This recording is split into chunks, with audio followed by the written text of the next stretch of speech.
G'day and welcome to another Adventure Kings tips, tricks and techniques video. To celebrate the launch of the brand new MT1 camper trailer, this week's video is all about a beginner's guide to towing a camper trailer. Now this video has been designed for those who are just starting out in towing, but if you've been around trailers for years, it's worth a watch because there's nothing like a quick little refresher course. In this video, we'll concentrate primarily on the basics of hitching up, on-road towing, reversing and unhitching. And in a couple of weeks, we'll go into depth about towing a trailer off-road. Now before we go any further, make sure you do yourself a favor and hit that subscribe button and the notification bell to make sure you don't miss out on any of the cracking upcoming content we have in store for you.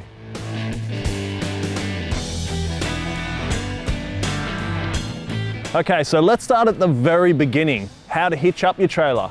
Now I know how exciting it is to finally hit the road after a long week at work, but please remember to do things properly and take your time when it comes to hooking up your trailer. The first step to hitching your trailer up is to make sure your wheels are chocked and your handbrake, if you have one, is applied. Double check your chains and your leads are clear of your trailer's couplings path and you're ready to start lining your vehicle up. While we're on this topic, it's worth mentioning that you should definitely invest in an adjustable tow ball mounting kit like this one here, especially if your trailer drawbar doesn't sit level with your hitch.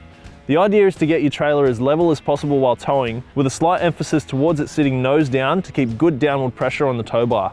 If you have a hitch bolt on the bottom of your tow bar, make sure you tighten it up to get rid of any play or slack inside the tow bar.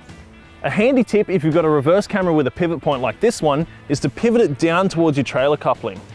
This way you've got a far more accurate way of finding exactly where you need to position your car. Now if you've got someone who can spot you while you're reversing, utilize the extra set of eyes even if you do have a reverse camera.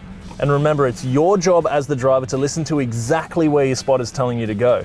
And if you're the one spotting, instead of using rights and lefts and this ways and that ways, use right hand down and left hand down, implying exactly where the driver needs to position their steering wheel. It's a much better method of getting things done.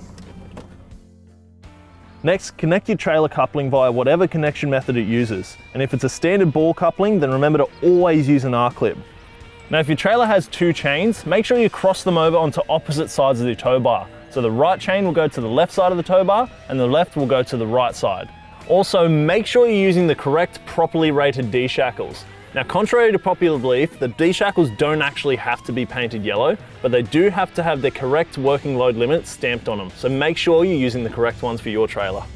Once you're fully hooked up, get your spotter to call out different lights on the rear to double check everything's working as they should. Check your brake lights, your indicators, and your parking lights. Now, if you found that one of your tail lights isn't working, pull the plug out and make sure all of these pins here are making a solid connection to the inside of the socket. And if you find that this gap here is too small, grab yourself a pocket knife or a thin piece of metal and slowly pry it open, but do this really gently because they are prone to break if you push them too far. If you have trailer brakes, make sure you test them out properly before you hit the road. An easy way to do this is simply to chuck your car in neutral and let the car roll forward on a slight downhill, then apply your brakes manually and just wait for the trailer to pull you up.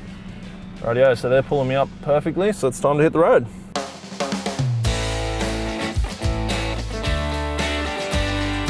Now once you're out on the open road, there's a couple of little things you need to keep in mind. Now if this seems obvious, please forgive us, but it's vital information, so it's definitely worth repeating.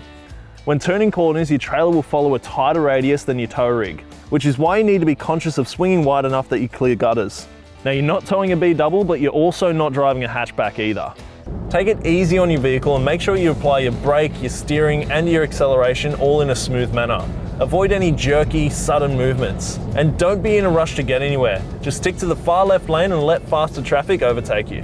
Now if you're heading up hills with an automatic transmission, flick it out of overdrive so it's not constantly trying to change gears and find the right spot. This will cause dramas in the long run because the transmission can get hot. Alternatively, if you're towing a heavy trailer with a manual transmission, try and avoid using gears like your 5th and 6th overdrive gear. And remember, it's always a better idea to approach the crest of a hill a few k's slower than it is to keep your foot pinned flat to the floor, redlining the entire way up.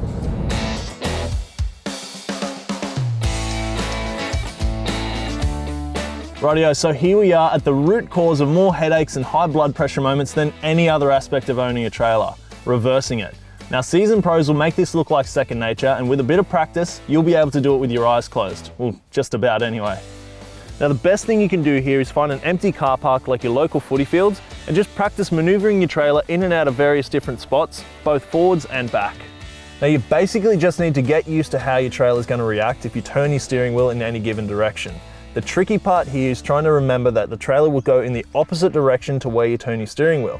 But a good way to learn this is to place both your hands at the bottom of your steering wheel like so, with the top of your hand facing towards you. If I want my trailer to swing to the right while I'm reversing, I'll push my hands to the right.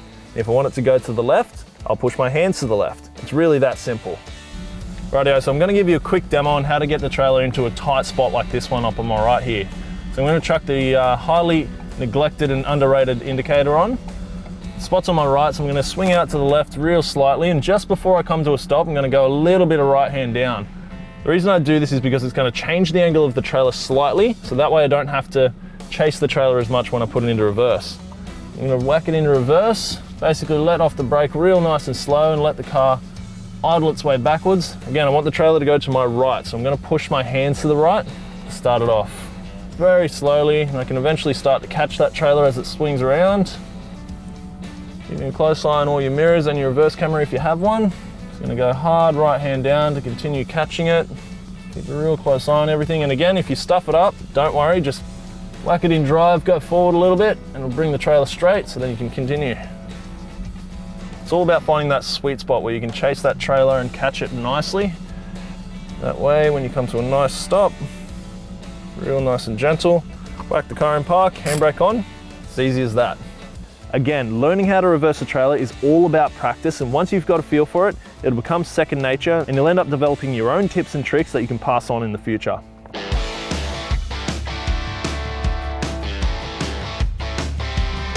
Okay, so we're at our destination. Now it's time to unhitch the trailer.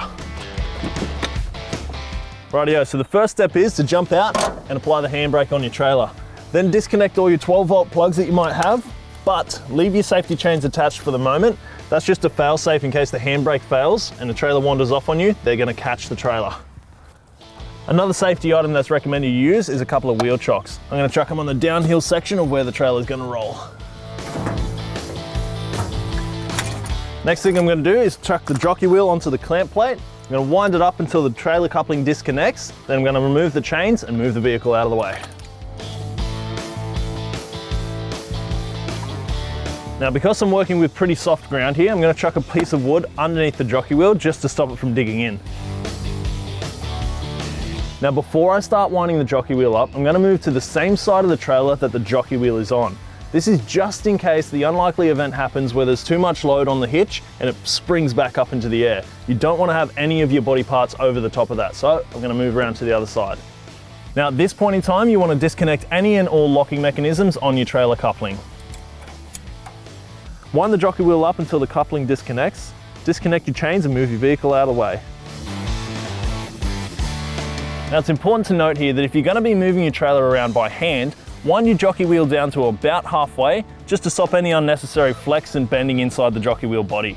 And one final tip is to every so often give your vehicle socket a quick spray with WD-40 to prevent corrosion. Well, there you have it. Following these simple tips, tricks and techniques, you'll be able to tow your trailer just about anywhere and reverse it into even the tightest of spots. So make sure you hit that subscribe button and the notification bell to make sure you don't miss out on the next episode where we go into detail about how to tow your camper trailer off-road.